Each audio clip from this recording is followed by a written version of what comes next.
Welcome, it's great to be with you again as we continue our resurrection tales. And we're on the road to Emmaus, chapter 24 of Luke's Gospel. And it says there, a man comes to meet the two disciples who are walking along the road. And Luke tells us they were kept from recognizing him. Jesus walks alongside, but they don't know who it is. Why don't they recognize him?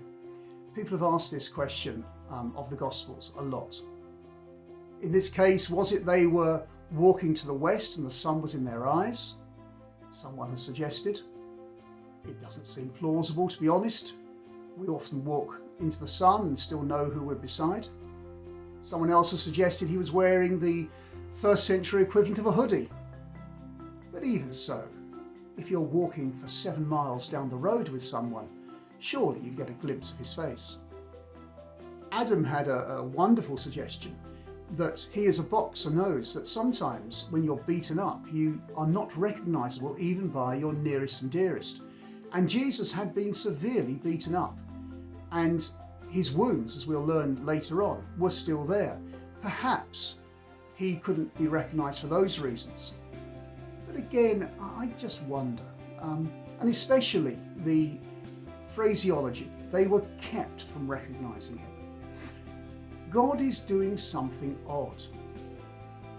It seems deliberate. The disciples each time in the resurrection appearances don't recognise him. There's something, it seems, about the resurrection body which we'll look at later that is different. But it suggests to me a real question. Do you recognise Jesus? Do I recognise Jesus when he comes alongside me? Do I know him for who he is?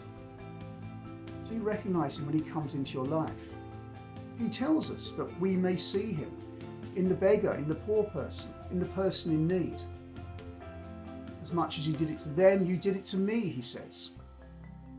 And did you recognise him, or how did you recognise him when he first came into your life? I know for me, and here a little personal testimony, it was that I recognised him as being true.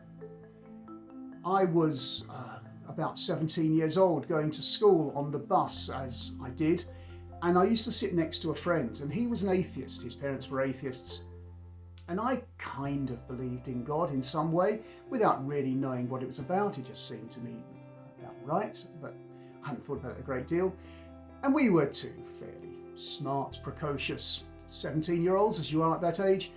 And because we were bored, we used to get into an argument. I would provoke him about his atheism, and he would provoke me about my semi-belief in God. So I sat down next to him this day and provoked him. And for once, he said nothing in return. So I provoked him a bit more. And then, slightly shamefacedly, he said, well, actually, I've become a Christian. And I thought, wow, what is happening here? And he explained to me. And I recognised then and in the next few weeks that Jesus was true. He was actually true. He lived and died and rose again. And that truth just blows away everything. And it did in my life. But that might not be your experience of how you recognised him. It might be that you suddenly found life making sense. All the things that had gone wrong suddenly come together in him. You think, oh, that's it. Or perhaps you find for the first time true love and realise that some of the abusive love you've had in the past was not true, and he is the true lover. Or perhaps for others, you suddenly see there is a real hope in life, as I was mentioning last time, that he brings hope. Whatever it is, how did you first recognise him? And do you recognise him today as he comes to us, day by day, week by week, the one who walks alongside? Let's pray.